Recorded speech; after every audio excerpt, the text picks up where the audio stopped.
Every moment tonight, they led me to you. Every single time you look at me, I lose it. Hey guys, and welcome back to my channel. If you're new here, hi, I'm Jessie. Thank you so much for stopping by today. Today's video is if you can tell, I'm not doing well.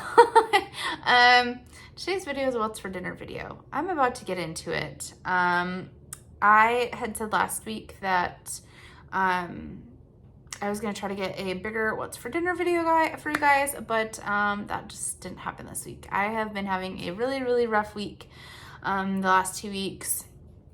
I'm mentally not doing well at all. I'm not going to hide what's going on in my life or my emotions. Like I know some other channels do. That's just not me. I've had a really rough 2 weeks, guys. I actually went to urgent care and got some medicine. I need to go see a primary care doctor and probably get on something for my anxiety. My anxiety's been really bad, and I've been having panic attacks, random bouts of crying. It's fantastic, not really.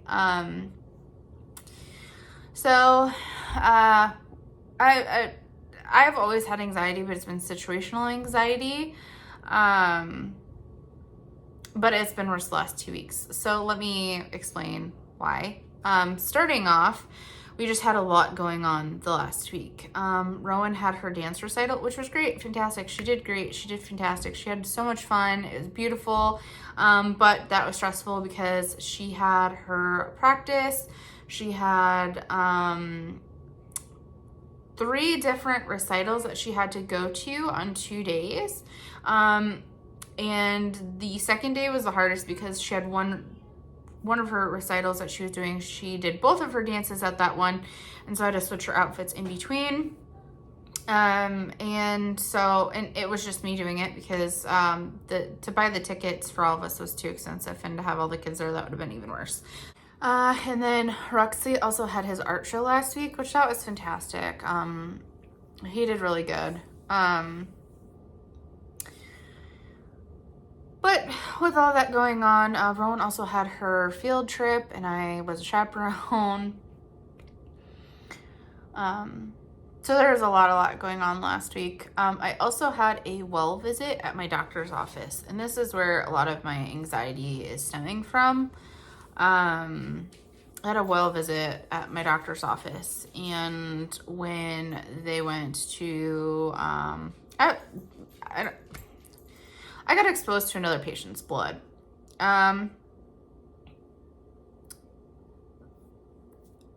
talked to them, which it's really become a big thing.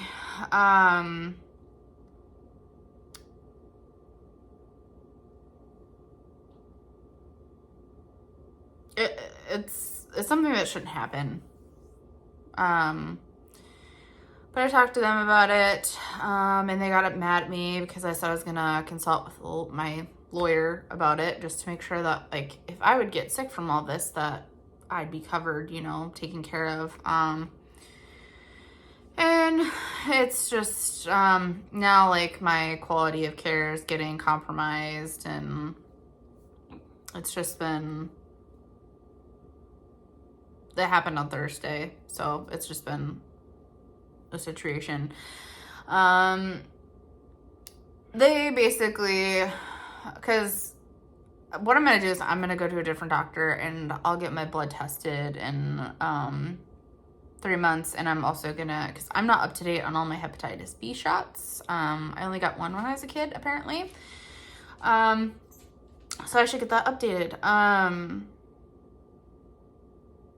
But yeah, they haven't handled it well at all. And there's honestly really nothing that I can do, based on everything. So, they have come to the conclusion that, I was not,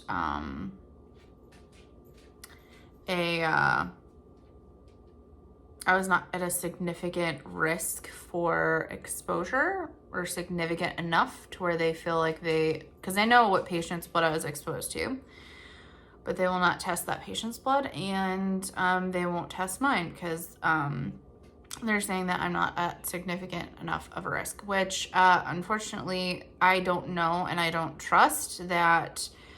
Oh man, guys. Basically, she's saying so what happened is there was blood on the arm of the chair that I sat in when I was going to get my blood drawn. And I saw it when she went to go put the pad on that she was going to put on the gauze pad she was going to put on my arm after she drew my blood. Well, she set that straight on top of the blood, and I saw it, and I was like, you just put that on blood. Can you get a different pad? And she goes, oh my gosh, and she starts mumbling. I couldn't hear what she was saying. She grabs an alcohol wipe that you would wipe, they wipe your arm with before they take your blood, and she used it and cleaned it up, and then she never switched her glove, guys. Yeah, she didn't switch her glove. She's saying that she did. She didn't. And so I don't know if they are basing that, because I was talking to their lawyer about this.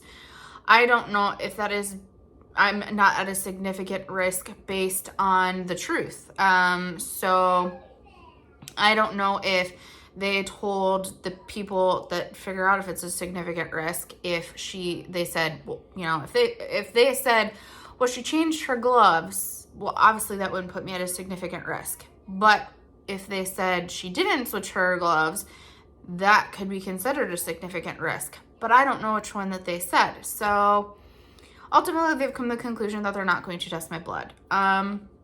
Which at this point, I don't know if I feel comfortable them doing anything with me. So, yeah, that's what I've been dealing with. So I think I'm going to, the urgent care I went to is actually a completely different affiliation. The one that I went to is a really big conglomeration up here, I guess you should say, of doctor's office.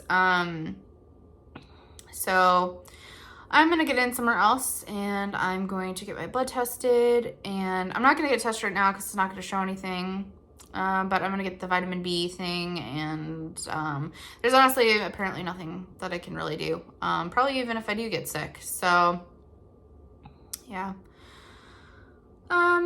But my anxiety and it's not doing good. If you're new here, you haven't heard much of my stuff. I have Asperger's, or high functioning autism. And so where the average person might be able to let that stuff go, for me, I'm hyper focused on it. It's and as much as I don't want to think about it, that's not how my brain works. It's just there. And then two, I feel like that's bringing up past traumas, which I haven't ever been able to deal with. And I was talking to my dad, I really I do need therapy, but therapy is expensive and I can't afford it. Yeah. But it's bringing up past traumas because talking with the lawyer and all of that, basically they've never treated me they've been treating me like I did something wrong in all of this, and that they didn't do anything wrong. And that brings back, stuff from my childhood and just, being older of, Jesse, it's your fault. You did something wrong. It's my fault. That's, those feelings of, because that's what they're saying, basically, because of how they're treating me with it, even though I didn't do anything wrong. It was the phlebotomist that did something wrong. But yeah, those emotions from your childhood and other things come bubbling to the surface on top of it. And yeah, I've been crying occasionally and panic attacks. And so as much as I wanted to film dinners, this stuff started hitting me the last 3 days the hardest. I've really just not been able to handle it, and it's hard to function a little bit. But on top of that, Jeffrey's having some dental issues, so that's adding to the stress of things. He has to get a tooth pulled, guys. Say some prayers for him. That's not going to be comfortable. I'm actually really happy because I was smart enough to be like, you know, because he didn't tell me that he was like getting woken up with tooth pain and stuff like that. And I'm like, you should probably call the like telehealth people and get some kind of antibiotic because he has a hole in his tooth, a cavity. It's really bad. He hasn't been to the dentist in 12 years though, so but I'm like, you know, you could have an infection, and last thing I need you is having to go in the hospital because you get like a blood infection or something. So he called and got on some antibiotics, so that's good. And he's getting his tooth pulled tomorrow, so wish Jeffrey some luck. I'm trying to get this in and done and filmed. I'm eating my breakfast now. I'm eating it late. It's 10 o'clock, so we'll call it brunch. Kind of forcing myself to eat at this point. But I'm not doing good, guys. I'm hanging in there. I'm pushing through for my kids. That's the most important thing. I've said from day one, my kids are my light of my life, and if it wasn't for them, I don't know. If it wasn't for them, they're the one thing that keeps me going. So their little hugs, they can tell that something's not, you know, they can tell I'm upset and I'm sad. So they've been giving me tons of hugs, which has been amazing. They're playing in Roman's room right now. Rexley's at school, so say some prayers for Jeffrey. If you could say some for me too, as far as the blood work goes.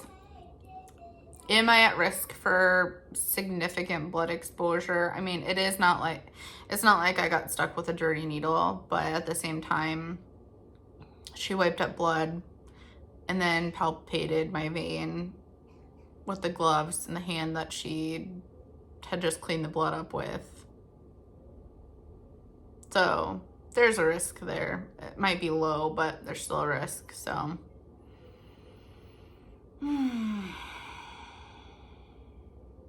It's a lot. So, yeah, there'll be a what's for dinner video. I'm sorry, like I said, I'm sorry it's not much. I do have a haul, so I'll hopefully get that up on either Friday or Saturday for you guys. And then next week, I'm not sure on next week's videos. I'm hoping I can get a what's for dinner and at least a grocery haul up for you guys. We will have to see kind of what goes on. I am going to try to get into the doctor next week. I don't know if they're going to put me, because like right now they have me on lorazepam for like situational, like when I'm feeling anxious.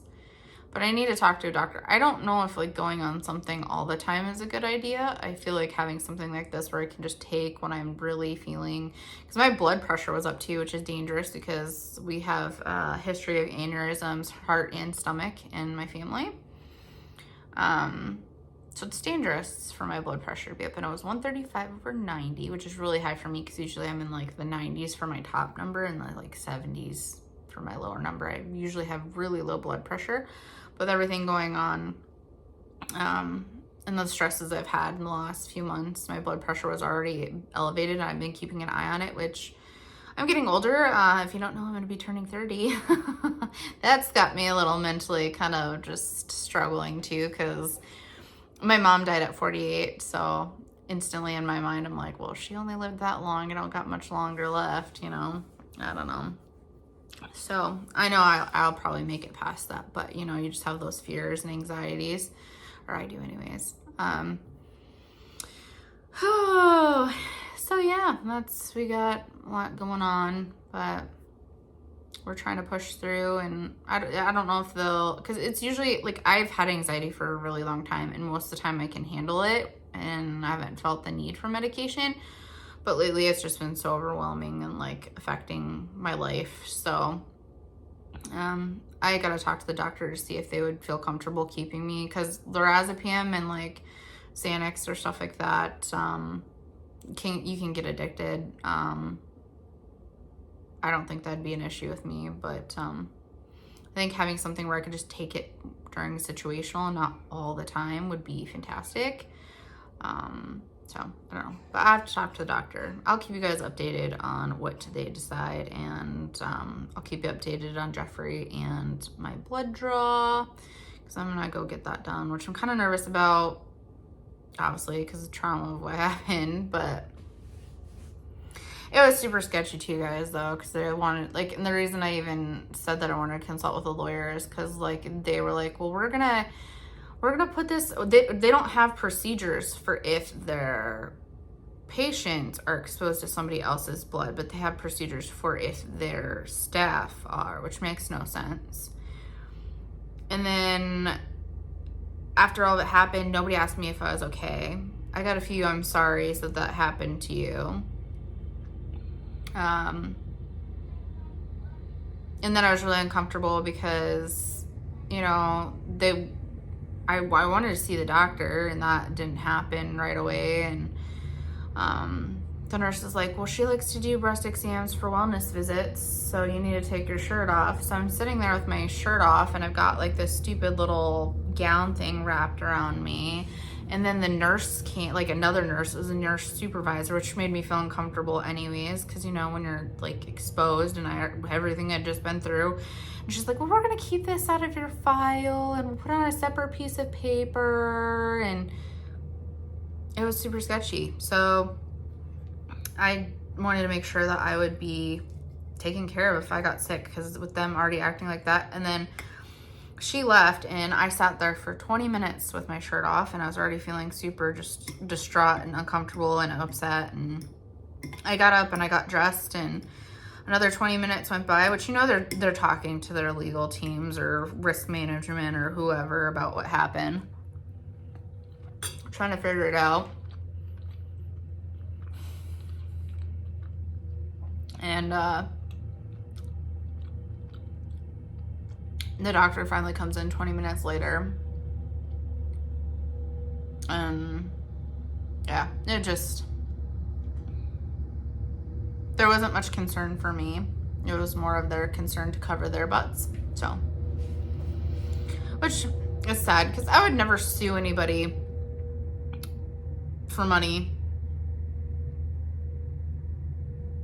I just want to make sure that, like, and that's my car accident. Take that for instance. I did get a lawyer involved, but it was to cover, because honestly, I probably wouldn't have gotten a lawyer involved, but the insurance company from their car insurance, they didn't cover my car. They didn't cover all of it.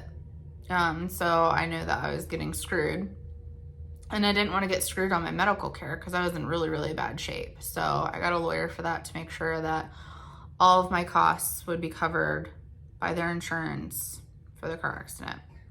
I didn't want extra money. I didn't need extra money. That wasn't what I was doing it for. I just wanted to make sure that my health was taken care of. That's all I wanted. And same with this. I just wanted to make sure that, like, if I get sick, I'm taken care of. That's all. Accidents happen. Although she is a phlebotomist, that is the hardest word to say, phlebotomist. She should know better. That's what she does all day. But I don't know, guys. It's a hot mess. And I've already talked 16 minutes, and I haven't even gotten into the what's for dinner. So let's do that, because you're probably already tuned off of this or unsubscribed. I don't know. Some people are like that. I'm sorry. I'm going through a lot. It's my life, and I'm, like I said, I'm not going to be fake around here. You're going to know what's going on, and that's what's going on in my life. So let's get into this super short what's for dinner, and I hope you guys enjoy. All right, we are going to be making salsa chicken in the crock pot. So you're going to take your spray and spray your crock pot, or put a liner in, whatever you like to do. It makes it a little easier. Also, if you're not using liners, soak your crock pot when you're done using it, and it comes clean really easy. So we got some boneless, skinless chicken thighs. We're gonna pop them in here. They're frozen. I have some taco seasoning. You're gonna put 1/4 a cup or 1 packet worth of that on there.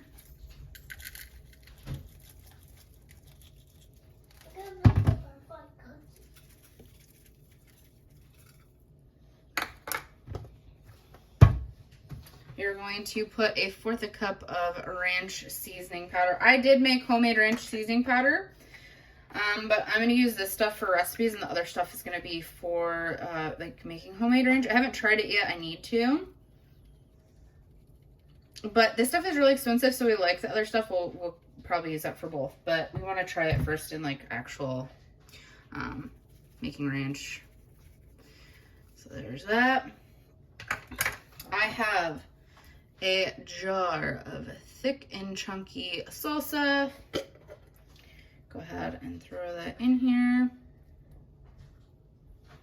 I'm gonna put a little bit more salsa in there. So that was a little like 3/4 of a jar. I'll probably just do like 1/4 of that jar.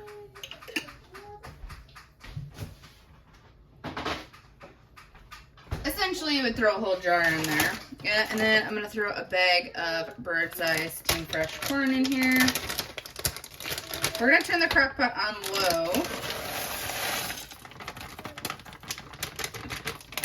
And when my chicken breasts are frozen, I'll come back and move those. Can of black beans, drained and rinsed. Going on in there. If you don't like black beans, leave them out. You don't have to put beans. Jeffrey doesn't like beans, but I'm making him eat them tonight. Gonna kind of get that more in the middle there. Perfect. We are gonna add some cream cheese to this near the end. We're just gonna let this cook today. It'll be on low for 6 hours, and then I'll probably shred it and throw the cream cheese on, let it cook for another hour or 2. But yeah, we'll show you when we add the cream cheese. I shredded up the chicken. It is looking so delicious. We're gonna add a block of cream cheese in and then put the lid back on. I added the cream cheese in. It's just gonna sit there. I'm gonna put the lid back on. I turned this to warm, and we'll just let it sit for probably about an hour, then mix it in, and then we're gonna put it over some rice. All right, it's been cooking. It is all shredded up. We're gonna actually put in tacos instead of over rice.